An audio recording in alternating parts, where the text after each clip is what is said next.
Rapport news की तरफ से मैं मोहम्मद महमूद आलम। मेरा एक सवाल ये है कि आप लोग इस वक्त ठीक इलेक्शन के वक्त पीस लिविंग सिटीजन्स फॉर्म और उजाला एक रास्ता और गुड ह्यूमन फाउंडेशन अभी ही क्यों जागती है? सालों भर तो मसाइल लगे रहते हैं, जैसे बंगाल का जो मतलब तालीमी मयार है, एजुकेशनल स्टैंडर्ड है, नहायत ही नाजुक मरहले पे है, इसमें गिरावट आ रही है, डाउनफॉल आ रहा है। टीचर्स कम हैं स्कूल में, उर्दू मीडियम स्कूल में, बांग्ला मीडियम स्कूल में, हिंदी मीडियम स्कूल में, तो उनकी तालीम, बच्चों की तालीम पे इसका असर पड़ रहा है। इसके अलावा उर्दू ऑफिशियल लैंग्वेज हमारी चीफ मिनिस्टर ने बना दिया है, ममता बनर्जी, लेकिन उस पर अमल नहीं हो रहा है। नोटिफिकेशन हो गया, गैजेट हो गया, इम्प्लीमेंटेशन नहीं हो रहा है। तो इसके पीछे आप लोग क्यों नहीं पढ़ते हैं? अच्छा, तब अगर ये ऑफिशियल लैंग्वेज का इम्प्लीमेंटेशन हो जाता तो हजारों नहीं लाखों नौकरियां जो हैं, जॉब जो है आपको ये होता, तमाम कॉरपोरेशन लेवल पे होता, ब्लॉक लेवल पे होता, डिस्ट्रिक्ट लेवल। ऐसा क्यों है कि सिर्फ इलेक्शन ही के टाइम आप लोग जागते हैं? ये आपकी गलत फहमी है कि आपको सिर्फ लगता है कि इलेक्शन टाइम ही हम लोग जागते हैं। आप 24/7 जब भी पूरा 12 मास हम लोग कुछ न कुछ एक्टिविटी कुछ काम करते रहते हैं। ये एक एडमिनिस्ट्रेशन होता है। आपने कहा ना कि स्कूल में नौकरी नहीं है, बच्चे नहीं है, तो वो हालात आप यूपी में जाके देखिएगा।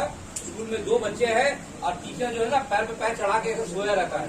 तो वो यूपी जाके दिखाइए, वो यूपी में जाके देखिए, वो राजस्थान में जाके देखिए, जहाँ पे राज रहता है। सिर्फ 4 बच्चे हैं, सिर्फ 4 बच्चे, और टीचर सैलरी उठाता है 75,000 रुपए। टीचर सैलरी उठाता है 1,10,000 रुपया। कहीं पर भी समझे महबूब साहब, कहीं पर भी ये डीए अलाउंस या टीचर रिक्रूटमेंट के लिए कोई भी स्टेट में नहीं है। सिर्फ ये मगरबी बंगाल में है जहाँ पे डीए अलाउंस मिलता है।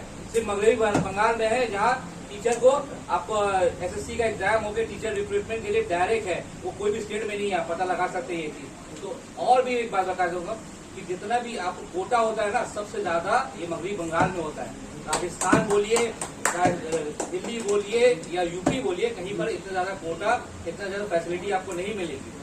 तीसरी बात आपने कहा, और क्या कुछ पूछा आपने?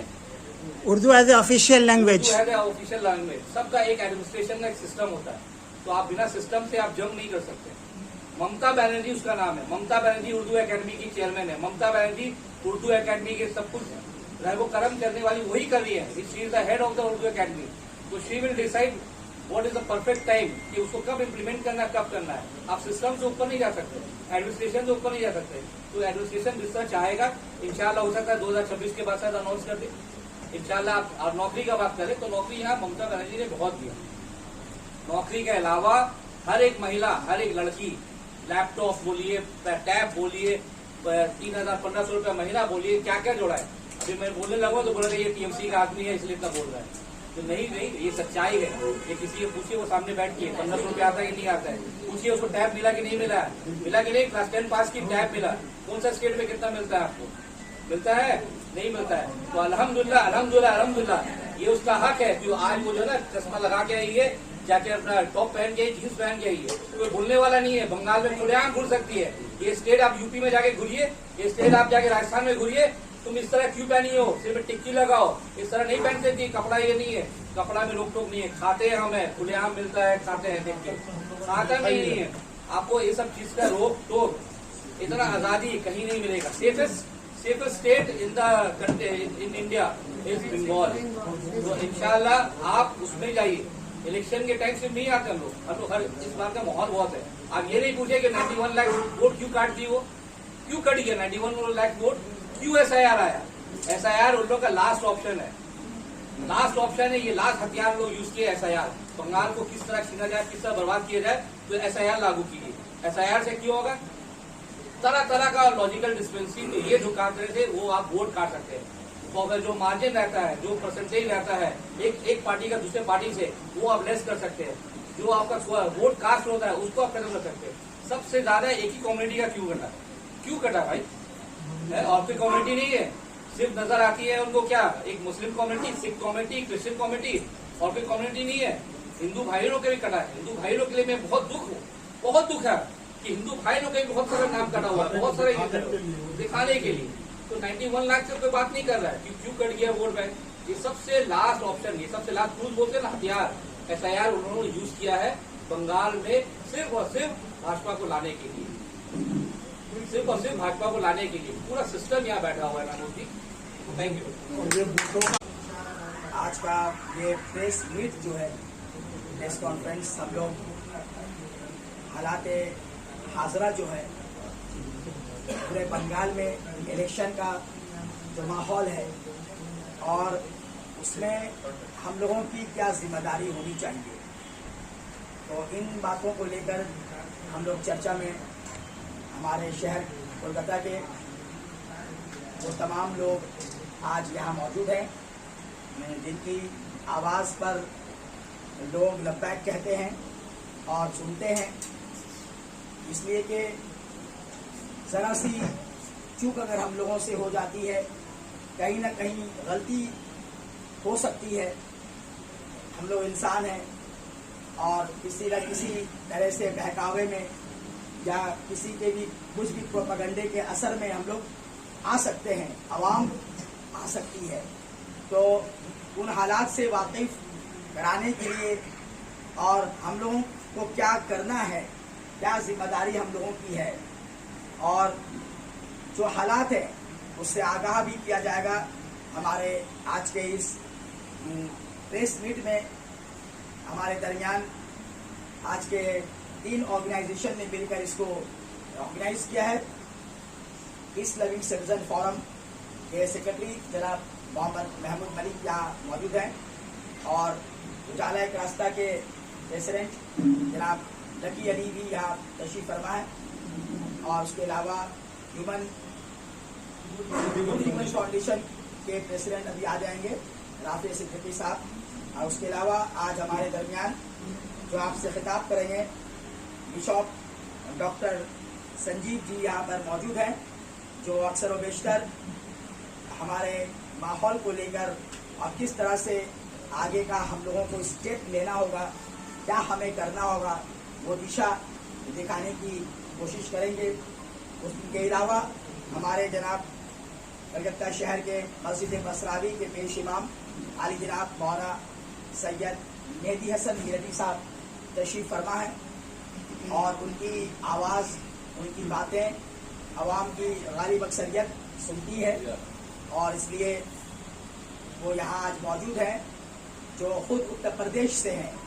तो वो बताएंगे कि हम लोगों को, मगरबी बंगाल के लोगों को क्या कदम उठाना चाहिए, क्या हमारे लिए बेहतर होगा। उसके अलावा श्री तारसिम सिंह जी यहाँ पर मौजूद हैं, जो अक्सर व बेशतर आप भी इनको देखते हैं। ये हमारे इसे गंगा जमनी तहजीब में उनका बहुत बड़ा रोल रहता है और यही चीज़ जो ख़त्म करने की एक नामुमकिन कोशिश की जा रही है, उसे किस तरह से बहाल किया जाए, किस तरह से उसे रोका जाए, उन ताकतों को कैसे ये आगाह किया जाए कि आवाम को जितना वो बेवकूफ़ समझ रहे हैं, आवाम उनकी बेवकूफ़ नहीं है। तो हमारा क्या कदम होना चाहिए, उस पर भी वो रोशनी डालेंगे। उनके अलावा डॉक्टर सैयदा महनाज वारसी साहिबा हैं हमारे दरमियान और लकी अली साहब हैं और भी कुछ लोग हमारे कलकत्ता के आने वाले थे, लेकिन किसी वजह से वो नहीं आ पा रहे हैं। तो आज का ये उन्वान हम लोगों ने इसलिए चुना है कि अभी भी बहुत सारे लोग इस कशमकश में मुब्तला है, इस शशोपंज में मुब्तला है कि आखिर क्या किया जाए। क्योंकि एक तरफ हमारे मगरबी बंगाल की 15 साल सरकार ममता बनर्जी की हुकूमत है और दूसरी जानिब एक यलगार है, एक पूरी ताकत झोंक दी गई है। तो उससे उसके क्या असरात होंगे और उसके क्या नताइज बरामद होंगे और किन किन हालात से हमें आपको सबको गुजरना पड़ेगा। तो इन बातों को लेकर यहाँ पर हम लोग जमा हुए हैं, क्योंकि वक्त बहुत कम है। 23 तारीख को पहला इलेक्शन है और उसके बाद 29 तारीख को फिर है, नहीं 23 को है और फिर 29 तारीख को दूसरा सेकंड फेज का इलेक्शन होगा। तो इसमें हम लोगों को बहुत ही अक्लमंदी से काम लेना पड़ेगा।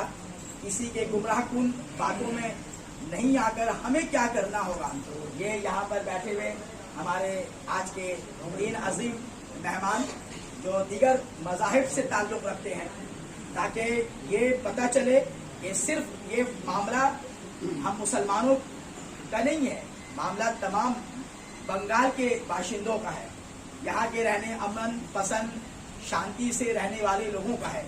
इसलिए बहुत ही तशवीशनाक हालत की वजह से ये फौरी तौर पर आज का ये प्रेस मीट बुलाना पड़ा हम लोगों को। आज के दौर में आपको एक हाकिम बनाना है तो वो बनाना है जो जाहिल है या वो बनाना है जो आलिम है, मर्जी आपकी है। अब ऐसा नहीं है कि आपके पास अक्ल नहीं है, आपके पास आंखें नहीं है, आपके पास सोच नहीं है, आपके पास देखने की कुव्वत, सोचने की कुव्वत, बोलने की ताकत, सुनने की ताकत सब खुदा ने दे रखी है। तो खुदा ने इन ताकतों को जहां इस्तेमाल करने के लिए कहा है वहां इस्तेमाल करो। हो सकता है मौलाना हसन मेहदी कहें कि ऐसा करो, तो मेरी बात को जांचना होगा सही है या गलत है। जिनके पास इल्म पाया जाता है, इल्म वाले लाओगे तो सही रास्ता दिखाएंगे, और जहालतों को लाओगे तो जहालतों में भटका देंगे। आजकल इलेक्शन होने वाला है, बस एक जुमला कहूंगा, इलेक्शन का मतलब ये नहीं है कि हम एक दूसरे को टॉर्चर करें, इलेक्शन का मतलब ये नहीं है कि एक दूसरे के ऊपर दबाव डालें, बल्कि हर आदमी इलेक्शन के अंदर वोट देने के लिए आजाद होता है। वो अपनी मर्जी से वोट दे और ये सोच के दे कि कल मेरा ख्याल कौन रखेगा और कौन नहीं रखेगा, कल मेरी बात कौन सुनेगा और कौन नहीं सुनेगा। अल अक़रबो यमनउल अबअद, हमेशा करीब वाला दूर वाले को रोक के रखता है। आपको भी मालूम है कि दूरियां कहां कहां पाई जा रही हैं और नजदीकियां कहां कहां पाई जा रही हैं। लिहाजा ऐसी सूरत में हमारी गुजारिश इतनी ही होगी, आपसे भी, हुकूमतों से भी, नेताओं से भी, यहाँ की सरकार से भी, कि इंशाअल्लाह दुआ भी करेंगे कि ये इलेक्शन अमन व अमान के साथ गुजरे और इंशाअल्लाह पूरी कौम, पूरी मिल्लत, पूरी यहाँ की माइनॉरिटीज, जितने भी हिंदुस्तान बंगाल के रहने वाले हैं, वो सारे मिल के बैक वक्त एक फैसला करें कि हमें दुनिया में जुल्म नहीं चाहिए है, अमान चाहिए। कल जब इलेक्शन आए तो अपनी उंगली जब चलाएं तो बहुत सोच समझ के चलाएं, इसलिए कि इस उंगली के अंदर बहुत दम है। आपने देखा होगा क्रिकेट के मैदान में अगर ये खड़ी हो जाए तो एक जिंदगी को खत्म कर देगी। लिहाजा आप भी इंशाअल्लाह जब अपने वोट डालने के लिए जाएंगे तो बेइंतहा ख्याल रखेंगे कि ऐसे लोगों के साथ हम अपना वोट करें जो अमन के लिए काम कर रहे हैं, जो शांति के लिए काम कर रहे हैं, जो लोगों को जीने का हक दे रहे हैं, जीने का हक छीन नहीं रहे। ये इस दुनिया में सब एक दूसरे से छीन रहे हैं, कोई किसी से छीन रहा है, भाई भाई से हक छीन रहा है, औलाद माँ बाप का हक छीन रही है, मोहल्ला मोहल्ले का हक छीन रहा है, छीन सब रहे हैं। बस इतना याद रखिएगा, अगर छीनने वालों के दौर में छीनने वाला ही रहे तो बेहतर है लूटने वाला ना आने पाए। জর্জরিত এবং জোর করে কিছু রাজনৈতিক দল আমাদের পশ্চিম বাংলার উপর আক্রমণ চালিয়ে যাচ্ছে কন্টিনিউ, বিশেষ করে মাইনরিটিদের উপর। টার্গেট হচ্ছে মাইনরিটি, টার্গেট হচ্ছে খ্রিস্টান মুসলিম, তাদের উপর একটা বিদ্বেষ। এবং এই ক্ষেত্রে আমার মনে হয় আমাদের সঠিক বুদ্ধিপূর্বক আমাদের যেটা বলা হয় ভ্যালুয়েবল ভোট, আমরা যেটা ভোট দেব আমাদের যেন একটা ভ্যালু থাকে এবং সেই ভোটটা যেন আমরা সঠিক মানুষকে যেন দিই। এবং অবশ্যই ভোটের রেজাল্ট যখন হবে তারপরে আমরা দেখতে পাই বিভিন্ন জায়গায় আক্রমণ হয়, বিভিন্ন জায়গায় বিভিন্ন মানুষদেরকে ধরে মার ধর অনেক কিছু করা হয়। তো এটা হচ্ছে সব থেকে একটা বাজে দুঃখজনক যেটা এখানে হয়ে থাকে। কলকাতাতে অত হয় না, খুব কম, কিন্তু কলকাতার পার্শ্ববর্তী যে জেলাগুলো আছে সেগুলোর উপর এগুলো হয়ে থাকে। এবং এটাও একটা বার্তা দিতে চাই যে ভোটের পরে দয়া করে আপনারা খুনোখুনি বা কারোর সঙ্গে ঝামেলা বা মারপিট এগুলো করে কোনো লাভ নেই। সকালে ঘুম থেকে উঠে আপনি আপনার প্রতিবেশীকেই দেখবেন। এবং আমি মনে করি যে আমাদের যত ধর্মগ্রন্থ আছে, আমি যদি বাইবেলের কথা বলি, আমি যদি কোরআনের কথা বলি, আমি যদি গুরু গ্রন্থ সাহিবের কথা বলি, আমি যদি ত্রিপিটকের কথা বলি, আমি যদি ভগবত গীতার কথা বলি বা বেদের কথা বলি, সব ধর্মগ্রন্থের মধ্যে একটা কথা হচ্ছে মহব্বত বা প্রেম। মানুষকে প্রেম করতে বলছে। যীশু খ্রিস্ট তার একটা দুটো কথা বলে গেছিলেন, তার যেটা বলা হয় দ্য গ্রেটেস্ট কমান্ডমেন্ট, সেটা হচ্ছে তুমি তোমার ঈশ্বরকে তোমার মন প্রাণ শক্তি দিয়ে ভালোবাসবে এবং তোমার প্রতিবেশীকে, লাভ ইউর নেবার, তোমার প্রতিবেশীকে তুমি নিজের মতন প্রেম করবে। তো নিজের মতন ভালোবাসাটা খুব একটা চ্যালেঞ্জিং এর ব্যাপার আজকের দুনিয়াতে। আমি দেখতে পাই যে আমি যে এরিয়াতে থাকি, আমাদের মধ্যে হিন্দুরাও থাকে, মুসলিমরাও থাকে, এবং আমাদের একটা খুব ভালো কালচার। আমরা একে অপরের যে উৎসব হয় তখন আমরা যাই, আমরা একে অপরের বাড়িতে যাই, একে অপরের বাড়িতে গিয়ে খাওয়া দাওয়া করি। এটা একটা যে একটা ইউনিটি, ব্রাদারহুড, ফ্র্যাটার্নিটি, এটা যে আছে, এটা খুব দরকার। এবং সব ধর্মের মানুষদেরকে একটাই কথা বলতে চাই যে সবার উপর মানব ধর্ম, সবার উপর মানুষ। কোনো ধর্ম আপনাকে কোনো স্পেশাল কিছু দেবে না, কিন্তু আমরা যদি ভালোবেসে মানুষকে চলতে পারি এবং মানুষের পাশে থাকতে পারি এবং ঠিক মানুষকে আমরা যেন ভোট দিতে পারি, কারণ আমাদের চোখ কান বুদ্ধি দিয়ে আমরা যেন মানুষকে ভোট দিতে পারি। যে সিচুয়েশন সৃষ্টি করা হয়েছে, সেই জন্য আমরা চাই বঙ্গের মানুষকে একটাই বার্তা দিতে যে আপনারা সঠিক ভোট সঠিক ব্যক্তিকে দিয়ে जययुक्त करो। यूपी का मुख्यमंत्री आया है, वो यहाँ कह रहा है हम कठमुल्लों को यहाँ काबा बनाने दीजिए। ये कोई भाषा है? एक मुख्यमंत्री की भाषा है और खुद हर टाइम गेरुए कपड़े में रहता है।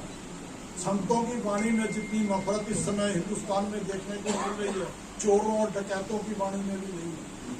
वो भी भगवान का नाम लेके ही डकैती करने जाते हैं। तो ये सारी बातें हैं। तो अब तो कहें कि ऐसे माहौल में दवा क्या है, दुआ क्या है, यहाँ कातिल खुद ही पूछे दुआ क्या है। इसी बातें करते हुए मैं क्षमा चाहता हूँ। नमस्कार, सलाम, जय हिंद। अभी जो इलेक्शन का वक्त है, तो बस एक चीज आप लोगों के ऊपर है। सभी माशाअल्लाह ज़हीन है। मौलाना साहब ने जो कहा कि सिर्फ ये उंगली का खेल है, बस हम लोगों को समझना है और बहुत कुछ समझ बूझकर ये उंगली को इस्तेमाल करना है। हमारे मगरबी बंगाल का जो फिरका परस्त ताकत मगरबी बंगाल को अपने कब्जे में लेना चाहती है और हम सबको गुलाम बनाकर रखना चाहती है। आपने योगी आदित्यनाथ का भाषण सुना होगा कि बंगाल की जमीन को काबा नहीं बनने देंगे। ये आप यूपी में कर सकते हैं। बंगाल के लोग बाशऊर हैं और बंगाल की जमीन को कैसे रखना है ये बंगाल वाले जानते हैं और बंगाल की नेत्री, बंगाल की शेरनी श्रीमती ममता बनर्जी भी जानती है। वो क्या है योगी जी हम आपको बता देंगे कि बंगाल की जमीन को कैसे रखती है ममता बनर्जी। हम आपको खुल के पर्दा उठा रहे हैं कि खून बहे ना अपनों का, ये हमारी ममता बनर्जी कहती है कि खून बहे ना अपनों का और न कोई दंगा हो, कि खून बहे ना अपनों का और न कोई दंगा हो, एक हाथ में आबे जमजम एक हाथ में गंगा हो। एक हाथ में आबे जमजम एक हाथ में गंगा हो। तो बंगाल की जमीन पे वही राज करेगा जो हिंदू से भी प्यार करता है, मुसलमान से भी प्यार करता है, सिख से भी प्यार करता है, ईसाई से भी प्यार करता है, जो नफरत की राजनीति नहीं करता, धर्म की राजनीति नहीं करता है। तो दोस्तों मौजूदा जो हालात है, 23 तारीख को पहला चरण का इलेक्शन है और 29 तारीख को दूसरा। तो हमारे लकी भाई, कामरान भाई, कासिम सिंह जी, मौलाना साहब और बाजी ने कहा है कि अपनी उंगली का सही इस्तेमाल करें। आप देखिए कि बहुत सारे लोग हैं, बहुत सारी पार्टी के लोग प्रचार कर रहे हैं, मैं नाम नहीं लूंगा, लेकिन आपको क्या करना है वो आपको देखना है। आपके बंगाल के लिए, हमारे लिए अगर कोई लड़ रही है तो वो श्रीमती ममता बनर्जी है, बंगाल की सिरनी है, माँ माटी मानुष की सरकार है। तो अपना वोट घास के ऊपर जोड़ा फूल और टीएमसी के बटन को दबाकर दीदी के हाथ को मजबूत कीजिए, जो दीदी आपके लिए हमारे लिए लड़ रही है। और किसी फिरका परस्त ताकत को मौका ना दीजिए।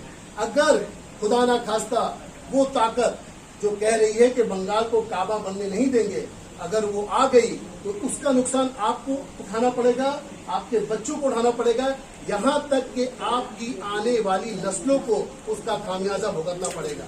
और यही जो सामाजिक कारकुन हम बैठे हुए हैं, आप लोगों को आगाह कर रहे हैं कि समझ जाइए, किसी के बहकावे में ना आइए और अपने फिंगर का, अपनी उंगली का, अपने थंब का सही इस्तेमाल करिए और उन लोगों को ऐसा करारा जवाब दीजिए दोबारा बंगाल की सरजमीन पे आने का ख्वाब भी भूल जाए। और आपके चैनल के माध्यम से और हमारे कामरान रहे, इन तमाम लोगों की मौजूदगी में ये बात कह रहा हूँ कि देखना बंगाल में फिर से उजाला होगा, कि देखना बंगाल में फिर से उजाला होगा। मोदी, योगी, शाह, तेरा मुंह फिर से काला होगा। हम लोग को एकजुट होना है। इस वक्त अगर नहीं हुए तो कभी नहीं हो सकता। ये 2026 का इलेक्शन आने वाला 23 तारीख और 29 तारीख का जो इलेक्शन है, ये खासकर 1, 2, 3 कम्युनिटी के लिए खासकर बहुत महत्वपूर्ण इलेक्शन है, बहुत इंपॉर्टेंट इलेक्शन है। इस इलेक्शन में आपको आप वोट के समझ के किस बटन पे क्या दबाना है, किसे साथ देना है, उस तरह का इलेक्शन है। ये एक बंगाल के कल्चर के ऊपर एक चुनौती है। बंगाल के कल्चर में कितना इलेक्शन आया गया, मार्क्सवादी पार्टी के 34 साल में इस तरह इलेक्शन कभी नहीं हुआ। हमारे कल्चर, हमारे सरजमीन बंगाल पे एक बुलेट गाड़ी आता है, कश्मीर से बुलेट गाड़ी लेके आया जा रहा है कि इसको वॉर जोन बना दिया। और भी इलेक्शन हो रहे हैं, आसाम में हुआ, पौंडीचेरी में हुआ, केरला में हुआ, वहाँ इस तरह का तो बुलेट गाड़ी कभी नहीं नजर आया। वहाँ इस तरह का 2040 कंपनी CISF, RPF, BSF का जवान का नजर नहीं आया कि 2040 लगा हम लोग वॉर जोन कर रहे हैं। 3 लाख से ऊपर यहाँ के वॉर जोन, उन लोगों को चीफ के लिए स्पेशल यहाँ मीटिंग बनाया जा रहा है कि किस तरह यहाँ का इन लोग को सेटअप किया जाएगा। तो बंगाल का कल्चर, हम लोग कोई टेररिस्ट नहीं है, बंगाल का पब्लिक यहाँ कोई टेररिस्ट नहीं है। बंगाली जो है, जो इंडिया बाद में सोचता है, बंगाली पहले सोचने वाले। ये जन्म है रविंद्रनाथ टैगोर, रबीउल इस्लाम का ये कल्चर का है। तो यहाँ का कल्चर ईमानदारी से और बहुत समझदारी से चलते हैं। तो जो साथ पे है आपका, जो साथ दिया है, जो साथ महिला लोग का दिया है, खासकर मैं लेडीज को जानकारी दे, लेडीज को बोलता हूँ, आप अपने वोट को बांटने नहीं दीजिएगा, किसी के बहकावे में बताइए। जो अभी इमाम साहब ने कहा, करसन सिंह ने ये कहा, ये उंगली बहुत काम है, उठा दिए तो कुछ क्रिकेटर रहता है तो वो आउट भी हो जाता है। तो आप ही हम लोग को 2026 पे किसी को आउट करना है, किसी को आउट करना है, खासकर बंगाल से। ये बंगाल का कल्चर, बंगाल का हर एक कम्युनिटी के ऊपर ये दाग है, ये दाग को हटाना है। ये चैलेंज आ गई है, ये चैलेंज आ गई है कि इस कल्चर को हम लोग को बचाना है। जो आपके साथ में हमेशा रहा है, रही साथ में चल रहा है, आपको उसको लेके चलना है और उसके साथ आपको निभाना है। हमें नहीं सोचना कौन आके क्या बोल रहा है। हर एक कल्चर में होता है कि भाई इलेक्शन आता है तो मेढक बोलते हैं कि 2 महीना पहले मेढक क्या किया, बड़ मैं दिल्ली से आ रहा हूँ, मैं वहां से आ रहा हूँ, मैंने ये किया, मैंने वो किया, अपना जुमलाबाजी करते हैं। तो हमारे पास एक सबसे बड़ा जुमला का सरदार है, जुमला का महाहुकुम बोल सकते हैं, वो हमारे सेंट्रल में बैठे हुए हैं। अगर इस बार का इलेक्शन में हम लोग कुछ भी चूक किए, कुछ भी मिस किए, अपना वोट को बांटे, एक तरफा अगर नहीं दिए, एक समझ के एक तरफ नहीं डाले, तो हम लोग हमेशा जिंदगी भर परेशान रहेंगे। जिंदगी भर हम लोग इस आफत से जूझते रहेंगे। जो अभी इंडिया भुगत रहा है, वो बंगाल भी भुगतते रहेगा। ये एक अगर आ गया तो ये कम से कम 15-20 साल तक भी ये जाने वाला नहीं। ये आप मान में रख लीजिए। देख लिए आप, जब 2014 साल अभी लोग इंजॉय करें, इंजॉय बोल सकते हैं, उनका काम है सिर्फ घूमना। वो आज भी दे दें कि मैंने एक प्रेस कॉन्फ्रेंस में मीट किया हो या किसी से मैंने क्वेश्चन आंसर किया हो, डिबेट किया हो, आज तक उनको बस टाइम ही नहीं। आज यहाँ है तो कल वहाँ जाना है, कल वहाँ जाना है। सूट बूट होना चाहिए, 50 लाख 60 लाख सूट होना चाहिए। उनका खर्चा है 1 करोड़ 90 लाख रुपए का पर डे खर्चा होता है सिर्फ सूट बूट रहन में। तो वो खर्चा के हिसाब से हम लोग को ये समझदारी को उठाना है। बंगाल का जितने हम जितने वीडियो भी देख रहे हैं ये लाइव से, और जो हम लोग प्रेस कॉन्फ्रेंस रहते हैं, आप लोग सबको हम लोग एकजुट होके एक तरफ एक मौजा को रख के एक जन को या एक महिला को जो लेके चलना है, जो हमारे हर वक्त साथ दी है, चाहे वो SIR का हो जो सुप्रीम कोर्ट तक दौड़ गई, चाहे वो जो भी मामला हो, हमारे साथ में सुख दुख जो देने वाली रहती है, जो 15 साल से हम लोगों को साथ दे रही है, उसी को ही लेके चलना है इंशाल्लाह आने वाला दिन में। और सोच समझ के ये उंगली का इस्तेमाल करना है। आप बहकिएगा मत, प्लीज रिक्वेस्ट है। बहुत इंपॉर्टेंट इलेक्शन है ये। ऑलरेडी हम लोग 91 लाख वोटर को हम लोग खो चुके हैं और हम लोग को नहीं खोना है। अपने आप को, अपने ईमान को नहीं खोना है, अपने आप को नहीं खोना है। अपने आप को भी खोने वाला वक्त, अगर कोई भी दूसरा फर्ज आ गया एक बंगाल में, तो हम लोग अपने आप को खत्म होता है। वो लोग सिर्फ डराता है, बोलता है मैं ये कर दूंगा, मैं वो हो जाऊंगा। आज नया उन लोगों के सिर्फ रूमर फैलाना मुद्दा आता है कि मैं आ जाऊंगा तो काबा नहीं करने दूंगा, मैं यहाँ आ जाऊंगा तो क्या मुल्ला को झाड़ू दिलवाऊंगा। ये सब वर्ड कुछ चीफ मिनिस्टर के मुंह से निकलता है। आप बंगाल के इलेक्शन में पूरा सिस्टम आ गया। आप कहीं पर भी इलेक्शन हुआ, आसाम में भी हुआ, पांडिचेरी हुआ, केरल हुआ, ये एक सिस्टम के साथ हम लोग खेल हो रहा है। बंगाल के कल्चर, बंगाल का पब्लिक, बंगाल का जो हम लोग का गंगा जमुनी तहजीब, इससे लड़ाई है। हम लोग का लड़ाई है सिस्टम से। ये सिर्फ एक पार्टी से नहीं लड़ाई हो रही, ये सिस्टम से लड़ाई है। ये पूरा सिस्टम को उठा के लेके आ गए बंगाल में कि इस बार इसको हटाना है। तो इंशाल्लाह आने वाले दिन में हम रिक्वेस्ट करते हैं कि ये सिस्टम को मुंह तोड़ जवाब देना है, हटाना है। कि जिस तरह सिस्टम आ गई हमारे बीच में, 2000 IAS ऑफिसर जो कर्नाटका, केरला से और गुजरात से, राजस्थान से सब उठ के बैठ के यहाँ से आ गए हैं बंगाल में। 15 दिन से होम मिनिस्टर, अरे होम मिनिस्टर का काम क्या क्या है मालूम है आपको? वक्त नहीं मिलेगा कि आपको इधर से उधर 10 मिनट के लिए जाने के लिए। वो आके यहाँ बैठ के प्रचार कर रहे हैं। 20 चीफ मिनिस्टर आके यहाँ बैठ के प्रचार कर रहे हैं। अरे भाई, आसाम में भी तो इलेक्शन हुआ, वहाँ 20 आदमी नहीं, 20 चीफ मिनिस्टर नहीं गया, वहाँ इतना ISF नहीं गए, वहाँ इतना IAS ऑफिसर लोग नहीं गए, वहाँ आपका गुजरात के ऑफिसर लोग नहीं गए। बंगाली क्यों? बंगाली टारगेट क्यों है? मगर आप नहीं हरा पाइएगा। बंगाल का ये कल्चर है, बंगाली बुद्धि है। हम लोग माछ खाते हैं, माछ के रखते बुद्धि दौड़ाते हैं, भात खाते हैं, हाथ को उड़ाकर लगाते हैं। तो इंशाल्लाह आने वाले दिन में ये मौका हम लोग नहीं देंगे। और आप लोग से गुजारिश है, जो लाइव भी देख रहे हैं, आप लोग से गुजारिश है कि आप अपने वोट को बांटने न दें। ये उंगली का सही इस्तेमाल करें। जो आपके साथ था, है और रहेगा आने वाला दिन में, उसी को ही अपना हकदार और अपना कीमती वोट जाए और सब दे। ये बहुत बड़ा रिक्वेस्ट है। आप घर बैठ के आलसी भी मत कीजिएगा, आप बाहर निकलिए, वोट दीजिए। अपना हकदार, अपना जो राइट्स है वो आप पूरा कीजिएगा। वोट आप जरूर दीजिए, जो भी हो, कहीं पर भी हो, जितना बिजी शेड्यूल हो उसको आप कैंसिल करके अपना वोट 23 तारीख को आने वाला इलेक्शन है, 29 तारीख को हम लोग कलकत्ता में इलेक्शन है, आप अपना वोट जरूर दीजिए। और 10 बार सोचिएगा बटन दबाने का, अगर आप इधर उधर बहक रहे हैं, आप उसी को दबाइए जो आपके साथ ही है और रहेगी।